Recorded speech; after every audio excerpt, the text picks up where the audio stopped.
Ever look in the mirror and wonder why your hair suddenly feels thinner, even though you haven't changed anything?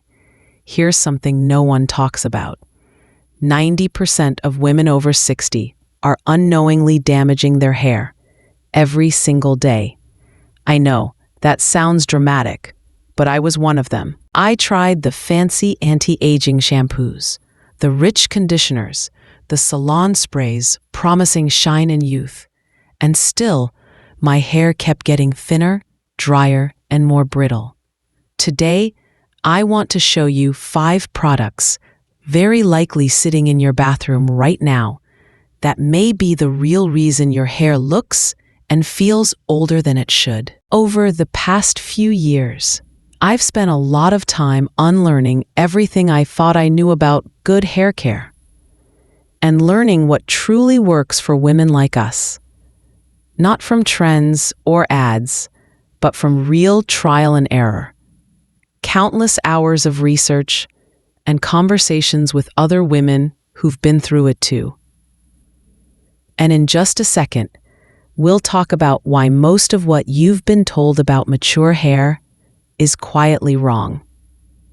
Let's take a closer look. Starting with why our hair changes so much after 60. Something shifts after 60, and not just in the mirror. We feel it in our bones, our energy, and yes, our hair. For most of us, the changes start subtly. Maybe your part looks wider. Maybe the shine just disappeared. Or you wake up with more hair on the pillow than you'd like to admit. And at first, you might blame yourself. Maybe you think you're not using enough conditioner, or maybe you start layering on serums and masks, hoping for a fix. But here's where it gets frustrating. Most of the products marketed to us, they're made for 30-year-olds. Or worse, they're labeled anti-aging, but packed with harsh ingredients that actually accelerate the damage. So we reach for more masks, more moisture, more treatments, and the cycle quietly continues. But here's what most women don't realize. It's not just that our hair is changing. It's that the products we've trusted for years no longer meet our hair where it is now. And in some cases, they're making things worse. That's what happened to me, and to so many women I've spoken to. We follow the instructions, we use the right brands, but our hair keeps saying otherwise. So let's go through them, one by one, and talk about what's really hiding behind those pretty bottles. Let's start with what's probably in your shower right now. A shampoo that lathers beautifully and quietly strips your hair of everything it needs to stay healthy. The culprit? Sulfates. Sulfates are strong cleansing agents designed to remove dirt, oil, and buildup. They're what makes shampoo foam up like bubble bath. And that foam tricks us into thinking it's doing a good job. But for women over 60, that foam is often a red flag. As our scalps produce less natural oil, we actually need more moisture, not less. Sulfates do the opposite. They scrub away that protective layer, leaving your scalp dry and your hair vulnerable to breakage. The result? Frizz, brittleness, and a scalp that may start to itch or flake more than usual. It's like washing silk with dish soap. Sure, it looks clean, but you're ruining the fabric. I used to think, if it doesn't lather, it's not cleaning. But that's a myth. Some of the gentlest, most effective shampoos barely lather at all, and that's a good thing. If your shampoo lists sodium lauryl sulfate or ammonium lauryl sulfate in the first few ingredients, it might be time for a switch. Next up, styling sprays, mousses, and gels that promise volume or hold, but quietly dry your hair out from the inside. Most of them rely on alcohol, and not the nice, nourishing kind. We're talking about drying alcohols like alcohol denat or ethanol, which evaporate quickly and leave your hair gasping for moisture. Now, that might have been fine in our 30s, when our hair had bounce and oil to spare.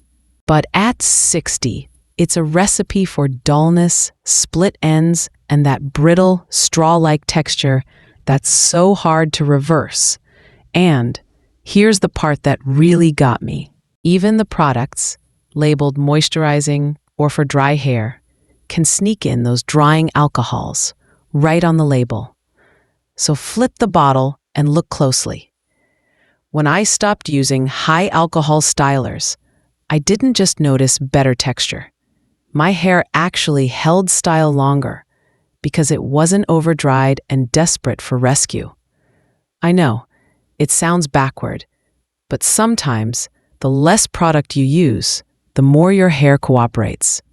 There are lighter, gentler stylers out there. I'll share a few soon, but first, let's talk about a product almost everyone over 60 uses without question, and it might be quietly cooking your hair every time you blow dry.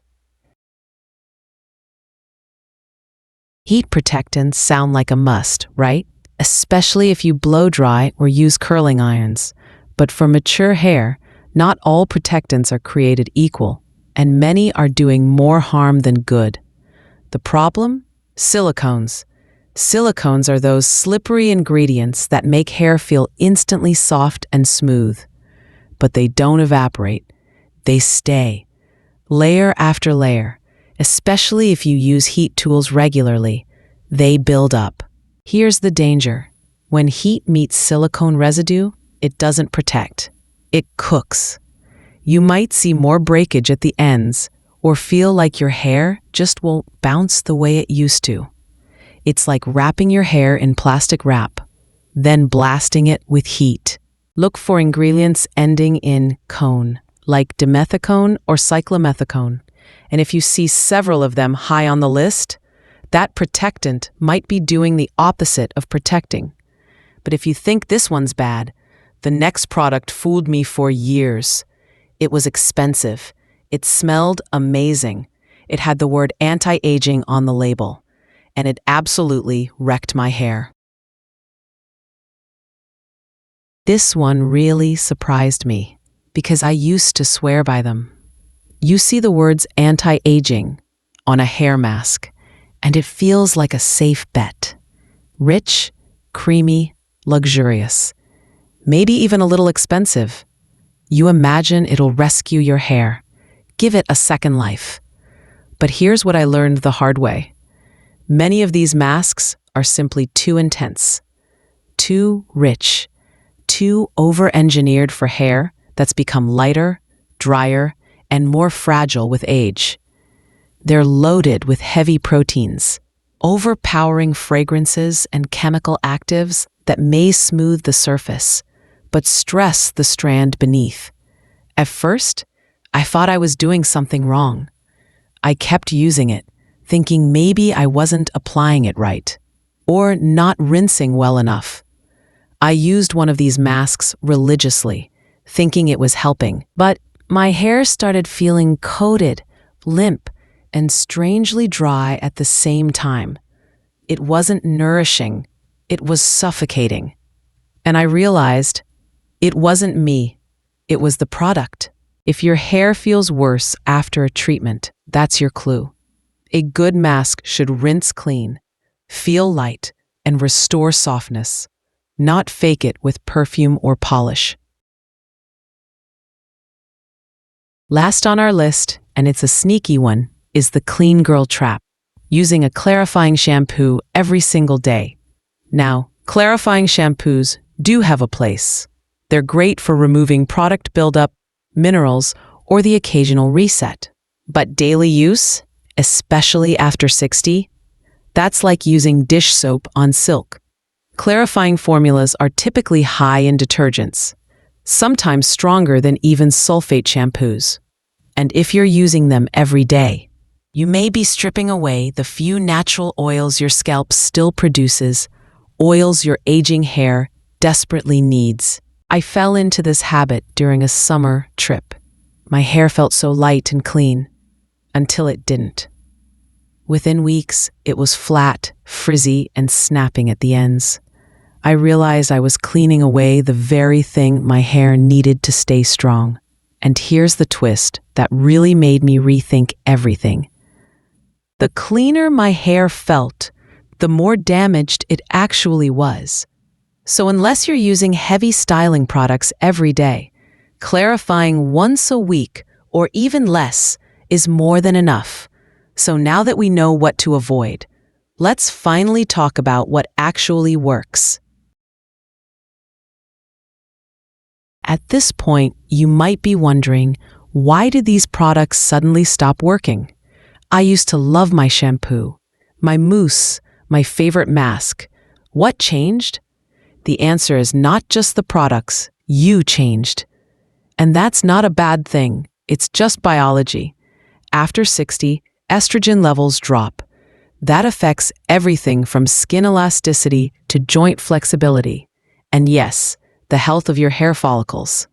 Your scalp produces less oil. Your hair grows slower. The strands themselves become finer, drier, and more porous. Your hair didn't fail. It just evolved, quietly, naturally, and beautifully, into something that needs different care. So while those heavy stylers, deep cleansing shampoos, and protein-rich masks might have helped your hair then, they're often too much for your hair now. What once gave you bounce and body might now leave you with buildup and breakage, and it's not your fault. No one teaches us how to shift our beauty routines as we age.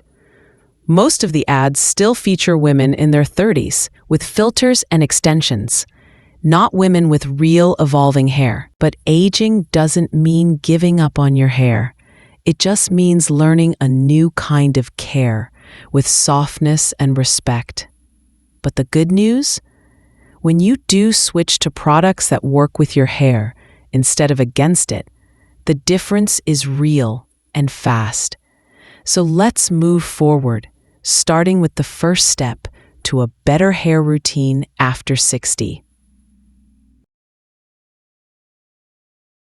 Let's start with the basics, what you should be washing with.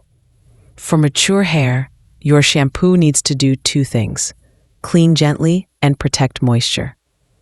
That means looking for formulas that are sulfate-free, low foam, and ideally pH balanced. You want something that doesn't strip your scalp, but still leaves your hair feeling fresh and soft, not squeaky clean. One ingredient I love in shampoos for aging hair is aloe vera. It soothes the scalp and hydrates without heaviness. Oils like argan, jojoba, or marula are great too. Just make sure they're in lightweight blends. It's like trading in a scratchy hotel towel for a soft cotton robe. Your hair instantly feels more at ease. Conditioners should feel silky but rinse clean. If it leaves your hair feeling coated or limp, it's probably too heavy or too loaded with silicones. Personally, I've had great results with cleansing creams, those 2-in-1 shampoo conditioner hybrids. They don't lather much, but they leave my hair soft, clean, and fuller feeling. What surprised me most? My hair didn't just look better, it behaved better. Less frizz, less fighting, more flow. If your hair feels better the day after you wash, that's a sign your wash routine is finally working for you, not against you. Styling doesn't have to mean sacrificing your hair's health. You just need the right kind of help. The best stylers for women over 60 are light, nourishing, and buildable. Look for products that add hold or lift without alcohols, silicones, or stickiness. One of my favorites is a lightweight volumizing mousse made specifically for fine or aging hair. It gives shape without crunch. Look for words like touchable, flexible, or non-drying on the label. And check the first few ingredients. No alcohol denat and no heavy waxes. For heat styling, choose a silicone-free protectant. Some of the newer sprays use natural proteins or botanical oils to shield hair from damage without coating it. And if you don't use heat often, even better, let your hair air dry partway. Then gently finish with a low heat setting and a soft, round brush. You're not trying to fight your hair anymore. You're learning to work with it, and that's when styling starts to feel good again. Your goal isn't stiffness or perfection. It's softness, shape, and health. The right stylers should support your hair, not fight against its natural texture. And speaking of support, let me show you the 2 little tools that changed everything for me, starting right at the scalp. Now here's something that doesn't get talked about enough: the scalp. Healthy hair starts where it grows, yet most of us give our scalps almost no attention. A few years ago, mine felt dry, tight, even a little tender. So I started using a gentle scalp serum once or twice a week. Nothing fancy. Just a lightweight blend with ingredients like niacinamide, caffeine, and peppermint oil to boost circulation and calm irritation. The difference shocked me. Not only did my hair look livelier at the roots, it actually grew in stronger over time. A happy scalp is like good soil. Everything thrives when you nourish it. My favorite quick fix while that new growth catches up. The hair fibers.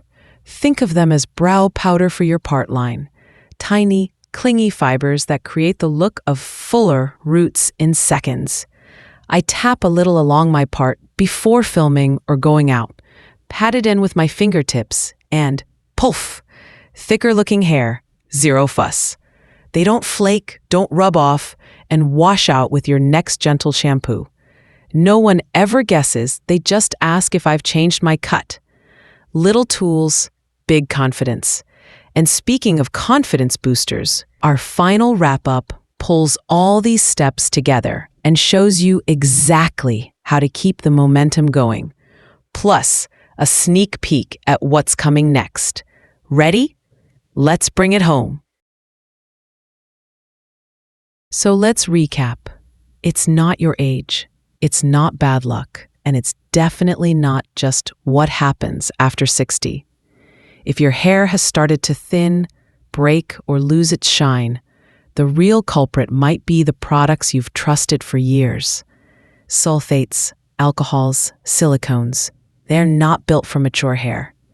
But the good news? You don't need more. You just need better.